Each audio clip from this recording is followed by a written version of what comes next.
breath of life.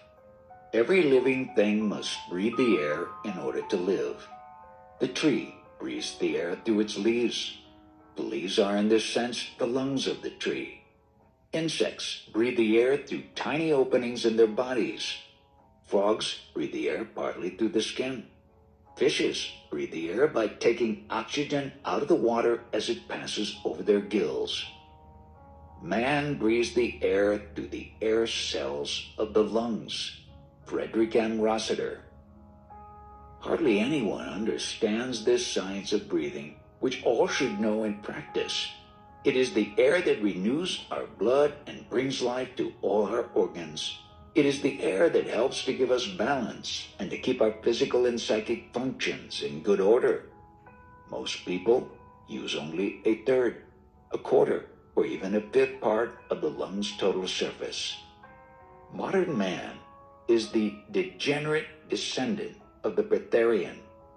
During the millions of years that man has inhabited the earth, his environment and the many habits he has formed have forced his body to adapt itself under the law of vital adjustment to many evil conditions and harmful substances in order to survive, all of which are foreign to the body and injurious in character.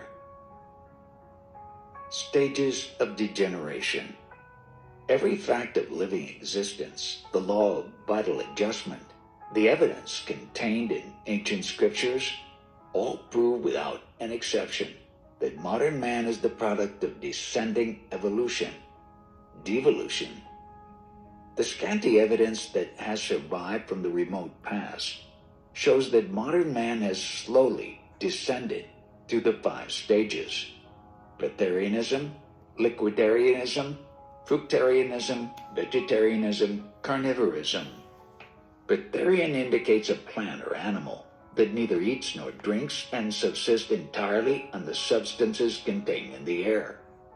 It is surprising to know how many such plants and animals there are.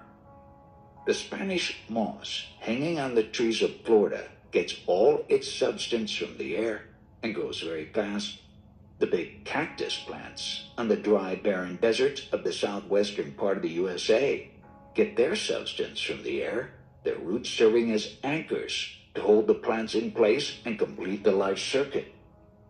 Now, we want to pause right here for a moment because there are definitely many plants and animals that are fascinating when it comes to their resourcefulness and their ability to revive and derive nourishment, nutrition, simply from the air or even just from the water, which, as we're learning from these books, is just a more dense form of the gases in the air anyways.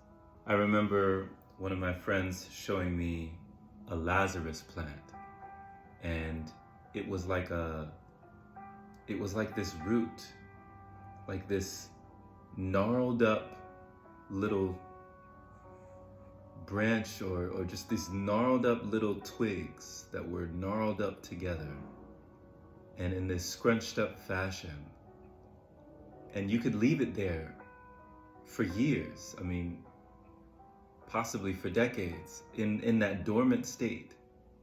And as soon as you added water, it resurrected. It slowly started to come undone and slowly started to unfurl and slowly started to open up, and slowly it just drank of this water and just came alive after being in a solitary, dormant state, a seemingly dead state.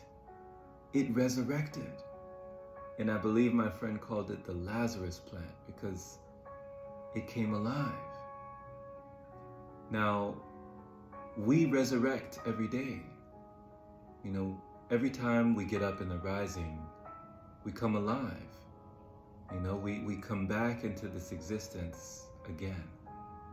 And we can continue to resurrect. We can continue to revitalize, to renew, to be restored, to be rejuvenated, reinvigorated to be reborn again through the breath of life. And as this book is saying with Hilton Hotema,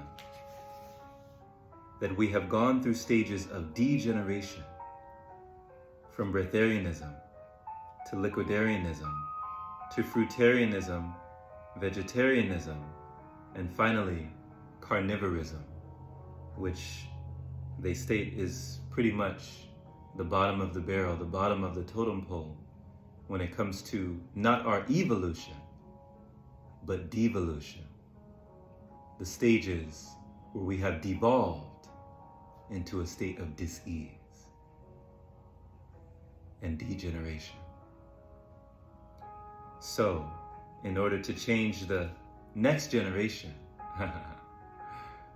and remove a lot of the stagnation in our society, we can understand that inviting more of this breath of life, more of this vital substance into our lives, more of this prana, is key.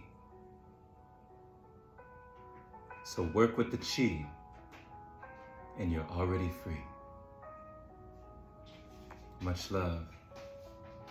Thanks for listening.